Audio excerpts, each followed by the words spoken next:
The Syracuse football program is a storied one that not many modern fans of the game know about. Its history includes multiple Hall of Fame players and coaches, unforgettable moments, a national championship, some of the greatest running backs of all time, and people instrumental to the advancement of race equality in sports. Today, the program has many players in the NFL and is one of the teams in a Power 5 conference, but the program is much weaker than it used to be. In this speech, I will talk about the early history of the SU football program, its fall from grace, and the modern-day incarnation of the program. Syracuse football played its first game on November 23, 1889, originally playing on the old oval athletic field pictured here in front of the Hall of Languages in Krause Hall. In 1907, the team moved to Archbold Stadium, which existed on the site where, after 1980, the Carrier Dome now resides. The program began to become prominent the first year in their new stadium under Hall of Fame coach Buck O'Neil. Success continued until the 40s, including a Rose Bowl invitation in 1915 that was declined due to travel expenses.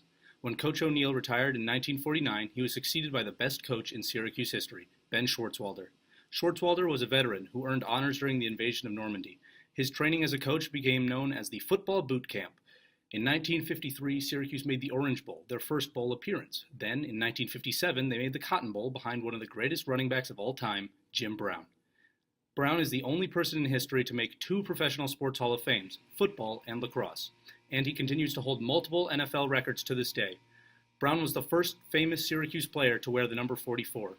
The running back that followed Brown is one of the greatest sports stories ever, Ernie Davis. Davis, from nearby Elmira, New York, took up the mantle of the 44 after Jim Brown got drafted first overall by the Browns. Davis spoke heavily about the impact that his race had on how he and the team were treated by opponents and referees. In the 1959 season, Davis led the nation in rushing, leading the team to an undefeated season and a Cotton Bowl appearance. New Year's Day of 1960, a new decade, a new year, a new month, and the number one team on the nation's pigskin hit parade, Syracuse, meeting a tri-champion of the Southwest, University of Texas in Cotton Bowl in Dallas. Syracuse won the game and were declared national champions, the only championship in SU football history. But that's not where the story ends. The winner of this year's Heisman Memorial Trophy is Ernest R. Davis from Syracuse University.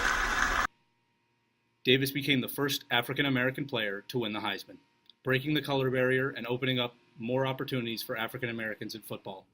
Davis was also drafted first overall to the Browns, but before the tandem of Brown and Davis could take the NFL by storm, Davis was diagnosed with fatal leukemia.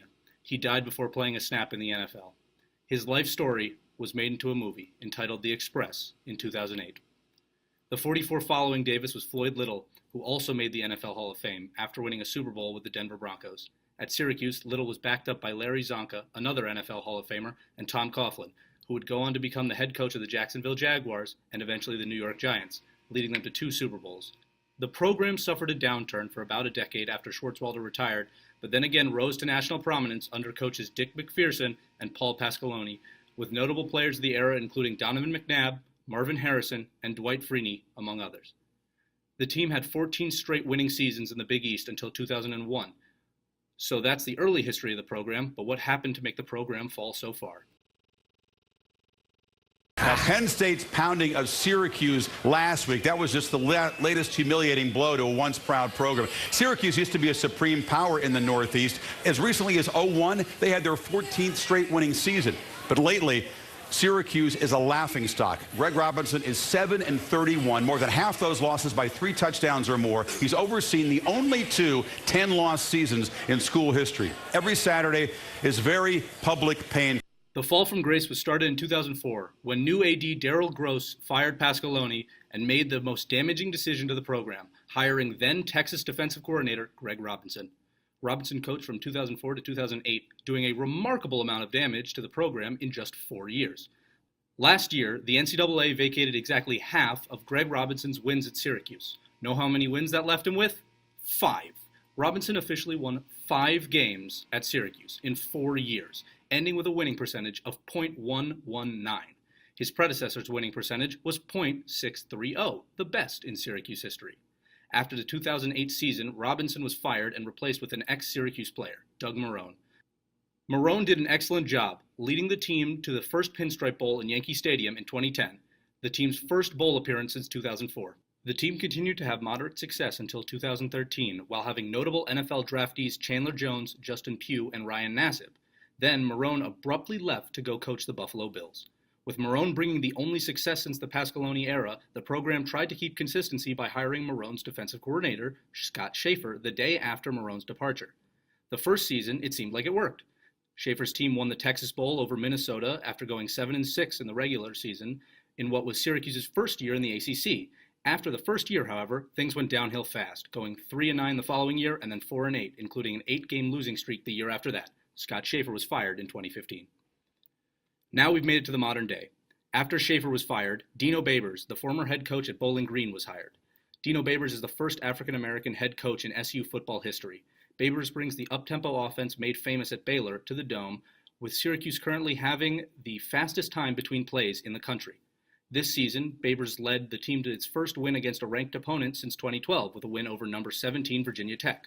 The post-game speech that Babers gave after the win got its own segment on the following week's College Game Day.